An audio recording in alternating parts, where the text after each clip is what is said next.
Et en toute franchise, l'interview politique du matin. Marie Chantray, bienvenue sur ce plateau. Votre invité aujourd'hui, c'est Jean-Philippe Tanguy, député Rassemblement National de la Somme. Bienvenue. Bonjour Jean-Philippe Tanguy. Bonjour, madame. Avant d'en venir à la situation politique, évidemment, à moins de 2 semaines de l'ouverture des JO, un militaire de l'opération Sentinelle a été blessé à coups de couteau hier soir, gare de l'Est, par un homme déjà connu dans une affaire de meurtre pour laquelle il avait été interné en psychiatrie. Le profil de cet individu pose question et cela pose encore une nouvelle fois la question du suivi de ces individus. Quelques trous dans la raquette, selon vous?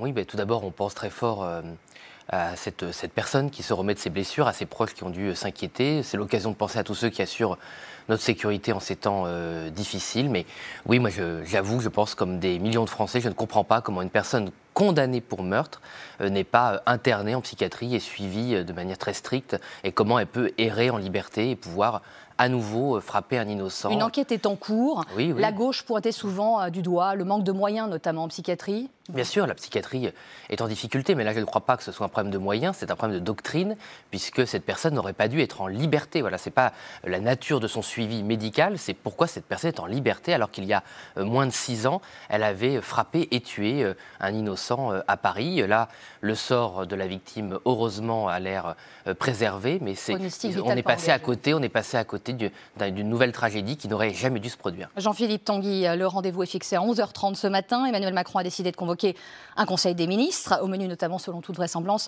la démission du Premier ministre et de son gouvernement, avec une situation et un gouvernement qui va gérer les affaires courantes durant un petit moment. Est-ce que cette situation, d'abord, vous choque-t-elle ?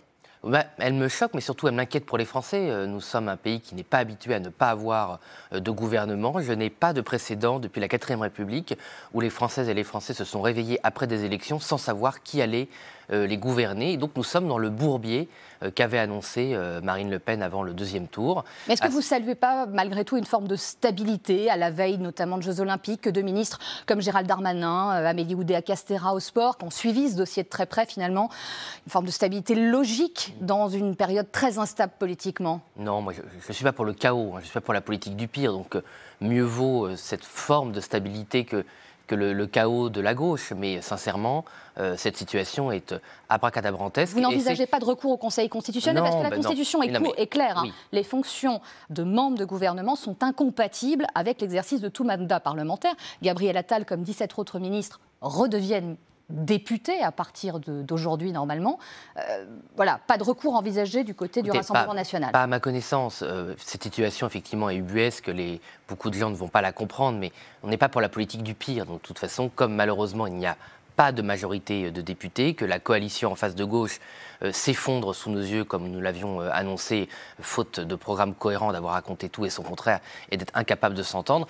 Voilà, moi, on va accueillir le monde entier. Il y a un problème de sécurité, évidemment, dans notre pays. Il y a l'économie qui souffre, il y a la crise budgétaire qui arrive. Je ne souhaite pas le malheur à mon pays. Donc une logique à garder, finalement, voilà, un gouvernement je préfère, en place durant cette période. Entre la peste et le choléra, écoutez, j'ai choisi le moins pire des 2 mots, mais cela aurait été mieux d'avoir un discours de vérité, comme nous l'avons eu avec les Français, et qu'ils choisissent en étant parfaitement conscients des enjeux. Or, les macronistes, les républicains, il ne faut pas les oublier ceux-là, et la gauche se sont alliés pour mettre notre pays dans une paralysie uniquement pour sauver leur poste, parce que la réalité, c'est que tout ce monde s'est entendu sur le dos de la démocratie pour sauver leur siège. Alors justement, avant de venir à la date cruciale de jeudi, l'élection notamment du président ou de la présidente de l'Assemblée nationale, vous évoquiez les discussions à gauche, qui bloque très clairement au Nouveau Front Populaire.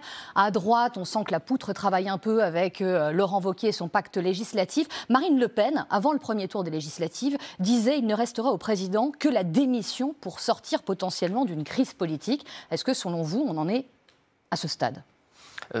Sans doute pas encore, mais la réalité, c'est que Marine Le Pen avait raison. Aujourd'hui, nous sommes dans une crise, une paralysie totale des institutions, créée par M. Macron, qui a fait une dissolution de confort et n'en tire pas les conséquences. Nous, on était pour la dissolution, pour que les Français s'expriment. Ils se sont exprimés, ils ont sanctionné encore M. Macron, ils ont donné la victoire en suffrage très largement au Rassemblement national. Après, faut-il le rappeler, déjà une défaite de M. Macron aux européennes, parce qu'on a l'impression que les élections européennes étaient il y a 3 ans, alors qu'elles étaient il y a 3 semaines.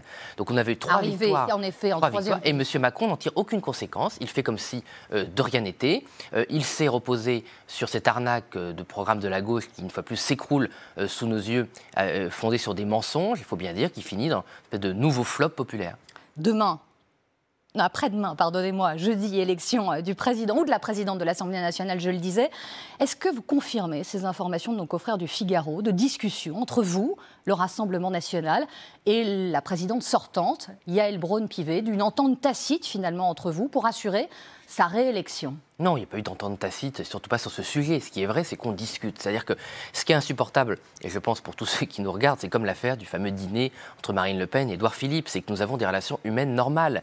Mais on les a aussi avec des gens de gauche, Mais des vous gens du comprenez que ça centre. puisse choquer quand à longueur d'interviews et de plateaux télévision, vous vous invectivez Mais pas et nous. qu'on apprend Non, mais peut-être que des discussions... Nous, on a des ont lieu. positions politiques. On n'a jamais diabolisé nos adversaires, même la gauche. On les prend pour ce qu'ils sont, pour ce qu'ils disent. Mais on ne considère pas qu'on a des ennemis. On est tous élus de la République. Nous sommes tous avant tout des Françaises et des Français. Nous, on discute avec tout le monde. Mais c'est vrai Elle qu'il y a plaide beaucoup pour de gens. que vous, Yaël Mais il y Braun-Pivet, a beaucoup et de des gens. places dans l'architecture ça de l'Assemblée nationale. Oui, mais les places en elles-mêmes, ça n'intéresse pas les gens. La réalité, c'est qu'il faut respecter le vote des Français. Vous avez la gauche éternelle sectaire qui considère que les 11 millions de Françaises et de Français qui ont voté pour nous ne doivent pas être représentés et que l'Assemblée doit fonctionner comme une secte qu'ils sont. Et bien nous, on considère que l'Assemblée doit représenter tous les Français. Et je vais vous dire, y compris même nos adversaires de gauche qui sont odieux avec nous, nous, on considère, même s'ils sont très désagréables et très discourtois avec nous, c'est le moins qu'on puisse dire, qu'ils doivent quand même être représentés. Est-ce que vous pourriez voter pour un candidat de droite ou macronien au perchoir pour éviter un candidat de gauche, président de l'Assemblée nationale? Ce qui est sûr, c'est qu'on veut éviter tout candidat qui ne serait pas représentatif. Et c'est sûr que les insoumis, contrairement à ce qu'ils font croire matin, midi et soir, il faut dire avec un certain talent de communication, ils ont 70 députés. Voilà, nous, on en a 140 et les insoumis ne sont pas le premier groupe Mais de l'Assemblée, Renaissance... même si le bruit qu'ils font est disproportionné par Rapidement, rapport à leur Renaissance hier a dit ils se sont mis d'accord à l'unanimité lors d'une réunion. Ni le RN, ni LFI n'obtiennent de poste clé à l'Assemblée. Allez-vous présenter et avez-vous un nom pour une présidence à l'Assemblée nationale? Deux vice-présidents sortants, Sébastien Chenu et Hélène Laporte, qui sont tout à fait capables d'être candidats. On se décidera en réunion de groupe, mais nous, ce qu'on veut... Sébastien Chenu pourrait être candidat Oui, bien au sûr, perchoir. et Hélène Laporte aussi.